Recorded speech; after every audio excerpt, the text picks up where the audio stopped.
ఉదయకాల ప్రార్థన.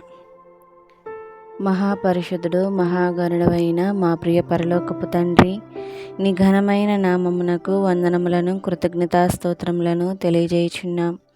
దేవా, గడిచిన రాత్రంతయు కూడా నీ బలిష్టమైన రెక్కల చాటున భద్రపరిచి ఈ వేకు అనే నిన్ను స్తుతించే గొప్ప భాగ్యమును మాకు దయచేసినందుకు నీ కొందనాలు. దేవా, ఇటువంటి సమయమును చూడలేక దేవా, ఎందరో విద్యావంతులు అందచందాలు గలవారు కాలగర్భంలో కలిసిపోయి ఉన్నారు.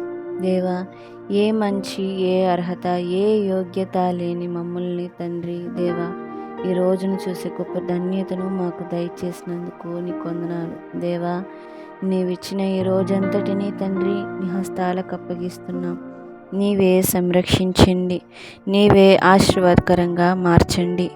దేవా, ఈరోజు మేము చేసే ప్రతి పనిలోనూ నీవే తోడుగా ఉండండి. దేవా, ఉద్యోగాలకు వెళ్తున్న బిడ్డల్ని నీ జ్ఞాపకం చేసుకోనండి. ఏ అవమానములకు గురి కాకుండా వారి పనిని ముగించుకొని తిరిగి మరలా గృహం చేరే వరకు నీ బలిష్టమైన రెక్కల చాటున భద్రపరచండి. వ్యాపారస్తుల్ని నీ జ్ఞాపకం చేసుకోనండి.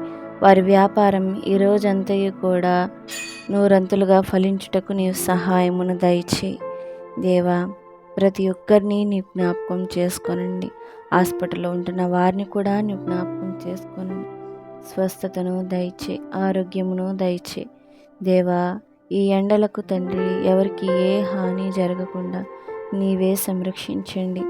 ప్రయాణాలైపోతున్న బిడ్డల్ని నీ జ్ఞాపకం చేసుకోనండి. వారి వాహనముల చుట్టూ నీ దూతల్ని తోడుగా ఉంచండి.